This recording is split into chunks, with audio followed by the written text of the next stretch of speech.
আসসালামু আলাইকুম রহমতুল্লাহি ওয়া বারাকাতুহু। প্রিয় ভাই ও বন্ধুরা, কেমন আছেন? আশা করি সবাই ভালো আছেন। দেশ ও প্রবাস থেকে যারাই আমার এই ভিডিওটি দেখতেছেন, আমার পক্ষ থেকে রইল আপনাদের জন্য আন্তরিক মোবারকবাদ। আমি চাই আপনারা সবসময় ভালো থাকেন, যে যেই দেশেই থাকেন না কেন, যে কাজই করেন নাই কেন, আপনারা যেন সবসময় ভালো থাকেন।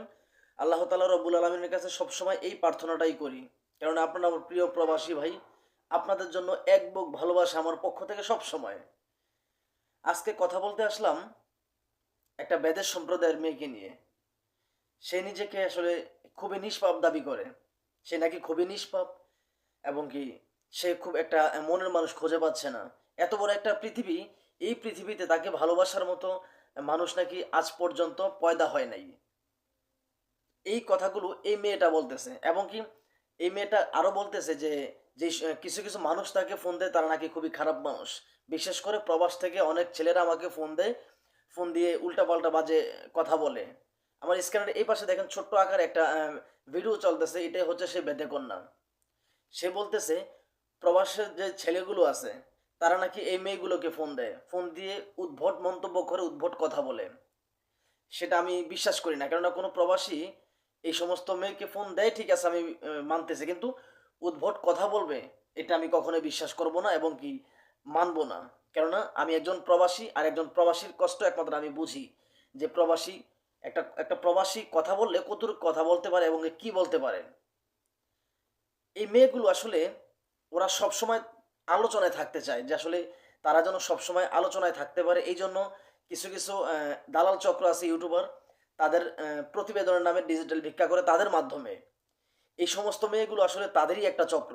কিছু কিছু হাতে গোনা হয়তো 20-25টা ইউটিউব চ্যানেল আছে, যে চ্যানেলগুলো সবসময় দেখবেন যে মেয়েদের প্রতিবেদন করে, এবং কি তারা বলে যে দেশের বিভিন্ন জেলায় গিয়ে আমরা অসহায় যে মানুষগুলো তাদের প্রতিবেদন করি। কিন্তু আপনি ওই চ্যানেলটা যদি আপনি রিসার্চ করেন বা রিকভারি করেন বা রিভিউ করেন যদি ওই চ্যানেলটা আপনি, তাহলে দেখবেন অধিকাংশই আপনার 100% থেকে 95% হচ্ছে মেয়েদের প্রতিবেদন।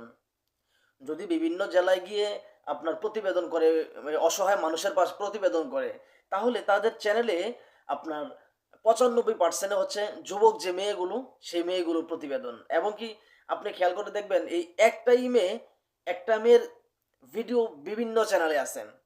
এই এই মেয়েটা তার নিজের মুখে স্বীকার করলো যে আসলে তার 4টা 5টা ভিডিও প্রতিবেদন করা হয়েছে, সেগুলো 4-5টা চ্যানেলে। এক চ্যানেলে এক, বেশি না, এক চ্যানেলে একটা কিংবা 2টা। এই মেয়েটা তার নিজের মুখেই স্বীকার করলো। তো আসলে আমার না খুব কষ্ট হয় যে এই সমস্ত সাংবাদিক নামের যে সাংঘাতিক লোকগুলো সাংবাদিকের মতো কথা বলে, তারা যদি তাদের এই মেধা শক্তিটা দেশের জন্য খাটাইতো, আমার মনে হয় আমাদের সোনার বাংলাদেশটা আরেকটু আগায় যেত। কিন্তু তাদের এই মেধাটা তারা সবসময় খাটায় যে অবৈধ ব্যবসার মধ্যে। আমি সবসময় বলি, দেহ ব্যবসায়ী মেয়ের চাইতে মন ব্যবসায়ী মেয়েগুলো অতি ভয়ঙ্কর। কেননা যেই মেয়েটা দেহ ব্যবসা করে, সে মেয়েটা কিন্তু কখনোই ধোঁকাবাজি করবে না, কারণ সে ভালো করেই জানে যদি সে ধোঁকাবাজি করে তাহলে সে কাস্টমার পাবে না।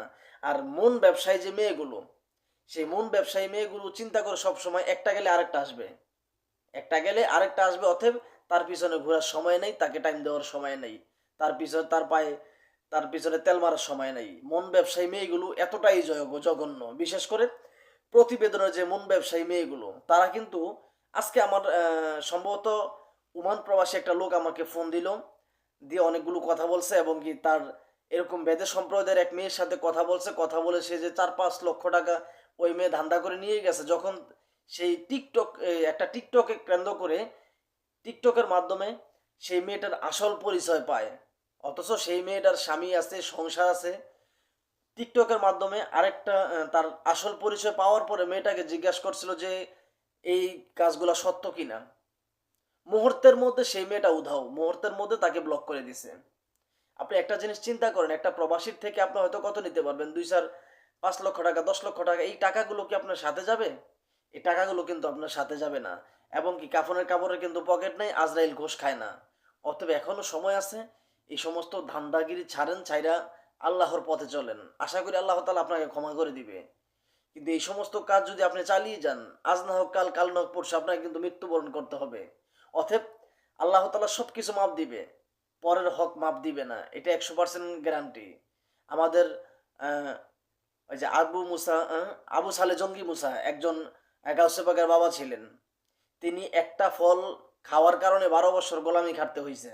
তিনি সবসময় চিন্তা করছেন যে এই ফলটা যে আমি খাইলাম, কার ফল খাইলাম? আল্লাহ তো আমি সব কিছু মাপ দিব, কিন্তু পরের হক তো মাপ দিব না। এই একটা ফলের জন্য 12 বছর গোলামি করতে হয়েছে। তো আপনি যে তার এতগুলো এত পরিশ্রমের টাকা আপনি ধান্দা করে নিয়ে যাচ্ছেন, আল্লাহ তালা কি আপনাকে এভাবেই ছেড়ে দিবে? কখনোই সম্ভব না। কখনোই আল্লাহ তালা এভাবে আপনাকে ছাড়বে না। তো 2 দিন আগে হোক পরে হোক আপনাকে বিপদে পড়তেই হবে। এখনো সময় আছে। আমি ইউটিউব চ্যানেলদেরকেও, যে মালিকগুলো, কর্তৃপক্ষগুলো, আমি আমার এই ভিডিওর মাধ্যমে আমি আপনাদেরকে শুধু একটাই বলবো, এখনো সময় আছে, এগুলো ছাড়েন। এই সমস্ত নষ্টামি ভণ্ডামি ছাড়েন। ছাইরা ভালো কাজে লাগান, আপনাদের মেধা শক্তি ভালো কাজে লাগান, কাজে লাগবে। তো ভালো থাকবেন, সুস্থ থাকবেন। আপনাদের জন্য সবসময় শুভকামনা। এই ভিডিওটি বানানো হয়েছে শুধুমাত্র সতর্কমূলক, কাউকে উদ্দেশ্য করে বানানো হয় নাই। প্লিজ কেউ খারাপ মন্তব্য করবেন না। এবং কি এই ভিডিও দেখে যদি আপনি একটু উপকৃত হন, আমার ভিডিওর কমেন্ট বক্সে আপনার মতামত দিয়ে যাবেন। এবং কি ভিডিওটি ভালো লাগলে একটি লাইক, একটি কমেন্ট, চ্যানেলটি সাবস্ক্রাইব করেন। এবং কি ভিডিওটা শেয়ার করে আপনার টাইমলাইনে রেখে দিবেন, যেন পরবর্তীতে কোনো একটা মানুষ দেখে উপকৃত হতে পারে। আল্লাহ হাফেজ।